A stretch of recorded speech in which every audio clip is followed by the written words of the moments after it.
Okay, so picture this. You're laser focused, ideas are just flowing, motivation surging through you, you're crushing it at work, feeling fantastic, and life just seems, well, brighter. Who wouldn't want that, right? But the big question is, how do we actually make life better? Yeah, it's a question we all grapple with, and often we kind of overcomplicate the answer. We search for that magic pill, that one weird trick, when the most powerful tool might be something we've overlooked, something primal, something built into our very being. Okay, you've got me intrigued. What is this secret weapon?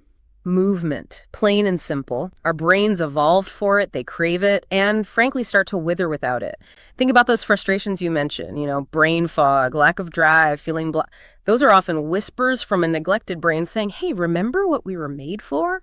So you're saying all those self-help books I've been hoarding are useless. I should just be hitting the gym instead. Well, knowledge is never useless, but action is key. We tend to think of exercise as purely physical, weight loss, heart health, that sort of thing. But it's like focusing on a computer's processing power while ignoring the software that makes it truly amazing. Exercise is the software for your brain, unlocking potential you didn't even know you had. Okay, I'm starting to see the connection here. But why is movement that crucial to our brains? Think back to our early ancestors. Their brains developed not for philosophical debates or spreadsheets, but for survival. Finding food, evading predators, all of this required complex movement. Neuroscientist Daniel Wolpert puts it brilliantly. We have a brain for one reason, and one reason only, to produce adaptable and complex movement. There is no other reason to have a brain. Wow, that's a pretty bold statement. So are you saying our couch potato lifestyles are literally making us dumber? Well, there's certainly evidence to suggest that our brains thrive on challenge and activity. Take the sea squirt, for instance. This fascinating creature actually digests its own brain once it settles down and no longer needs to move. Wait, it eats its own brain. That's both horrifying and kind of amazing. Is there a lesson for us humans in there somewhere? Absolutely. The sea squirt's drastic measure highlights a fundamental truth. The brain is a use it or lose it organ. When we're inactive, our brains don't receive the stimulation they need to grow and thrive. Even the koala, whose sedentary lifestyle and low-energy diet led to a shrinking brain, serves as a cautionary tale. So it's not just about preventing brain decline. It's about actively boosting its power, right?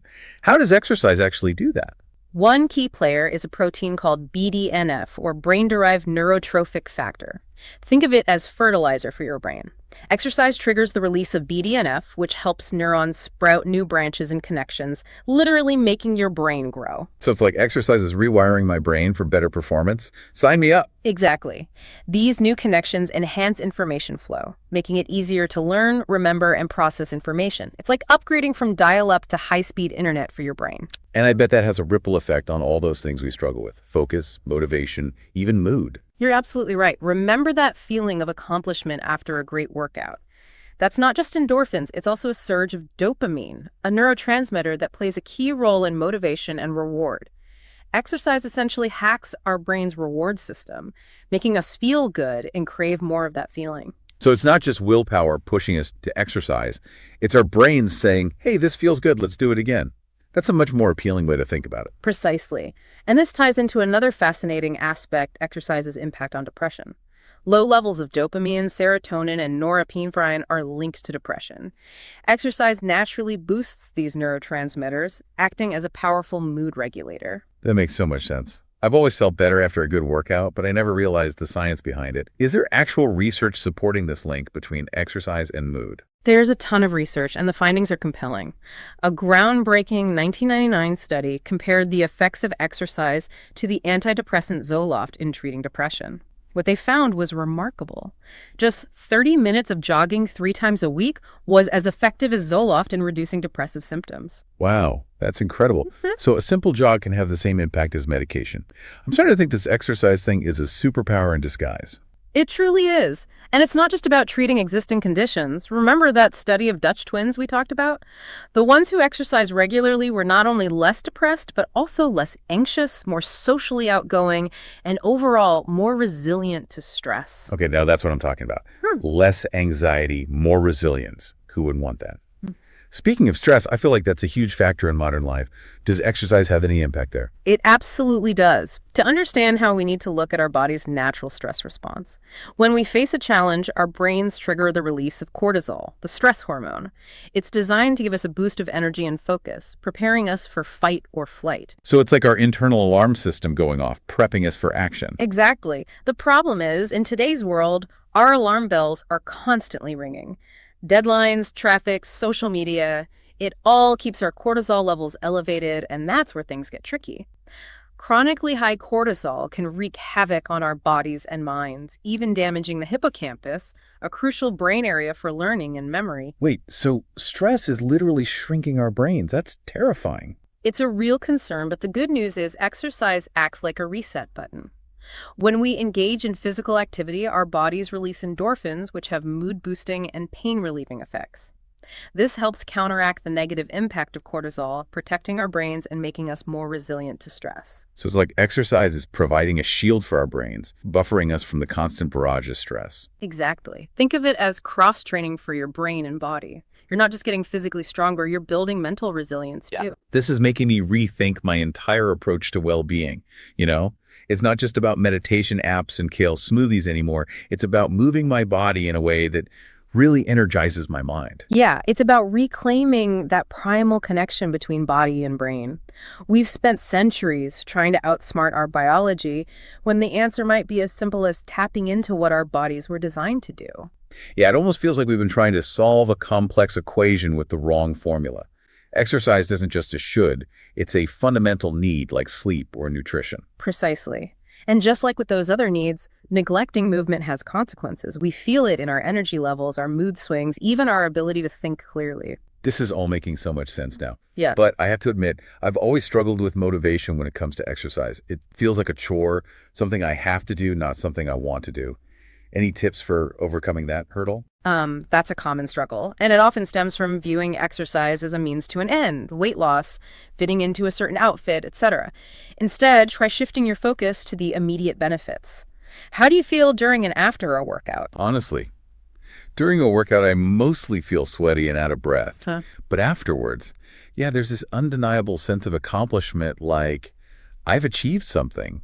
And I usually feel more energized and clear-headed too. There you go.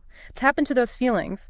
Remind yourself that every workout is a mini victory, a boost for your brain and body. And it doesn't have to be, grueling marathons or soul-crushing boot camps. Find something you genuinely enjoy, whether it's dancing, hiking, swimming, even just taking a brisk walk in nature. That's a great point. I always thought exercise had to be this intense, sweaty ordeal. Maybe that's why I never stuck with it. What about those of us who aren't exactly athletic? Is it still possible to reap these benefits? Absolutely. Remember, it's about finding what works for you, not comparing yourself to others. Even gentle movement like yoga or tai chi can have a profound impact on your brain and body. The key is consistency. So it's not about intensity. It's about making movement a regular part of my life. Kind of like, brushing my teeth or taking a shower, but for my brain. Exactly. And just like with those other habits, once you experience the positive effects, it becomes less about willpower and more about simply feeling good. You start craving that boost of energy, that mental clarity, that overall sense of well-being. It's like upgrading from old headphones to a brand new pair. Yeah. You didn't realize how much you were missing until you experienced something better. That's a fantastic analogy. Exercise opens up a whole new level of mental clarity and performance. It's like discovering a hidden superpower you always had but never knew how to activate. The best part is it's a superpower anyone can access. No special skills or equipment required, just a willingness to move our bodies. Precisely. It's about reclaiming our birthright as humans to move, to explore, to push our limits both physically and mentally. This conversation has been a complete game changer for me. I'm starting to see exercise not as a chore, but as an essential ingredient for a more fulfilling and empowered life. It's truly an investment in yourself, both physically and mentally. And the returns are immeasurable increased energy, improved mood, enhanced cognitive function, and greater resilience to stress. I can't wait to put all this into practice. I'm feeling inspired to move my body and unlock the incredible potential within. That's fantastic. Remember, every step you take, every movement you make is a step towards a healthier, happier, and more empowered you. It's funny, isn't it? We often search for these complex solutions to life's challenges when the answer might be right there in front of us. Or, well, within our own bodies, really. It is. It's like the ultimate life hack hiding in plain sight. We spend so much time and money on brain-boosting supplements and self-improvement courses, and yet the most effective tool might be, I don't know, a simple walk in the park. It's almost as if we've just forgotten that we're biological beings designed to move, you know? We've become so disconnected from our bodies that we've lost sight of their incredible power. Yeah, and the fascinating thing is, as we rediscover that connection, we not only enhance our physical well-being, but we also unlock this whole new level of cognitive potential. It's like upgrading from a standard definition TV to a high definition one. Suddenly the world's sharper, more vibrant, full of possibilities. Yeah, it makes me think of that anecdote you shared earlier about your experience with modafinil, the so-called limitless pill. You mentioned that regular exercise ultimately provided similar benefits, but in a healthier and more sustainable way. That's right. I was fascinated by the idea of cognitive enhancement, and modafinil seemed like a shortcut to, heightened focus and productivity. But the effects were temporary, and I realized I was chasing an external fix rather than tapping into my own internal resources. So you traded the limitless pill for the limitless potential within yourself. That's a powerful realization. It is, and it's a realization that's available to everyone, We all have this incredible capacity for growth and transformation, and exercise is the key that unlocks it. It's not about becoming a superhuman, it's about becoming the best version of ourselves. And that's what's so inspiring about this whole conversation. It's not about striving for some, unattainable ideal. It's about embracing our natural potential and using movement to nurture it. Precisely. It's about shifting our perspective from exercise as punishment to exercise as empowerment. It's about reclaiming our birthright as humans to move, to explore, to challenge ourselves, and to thrive. Well said.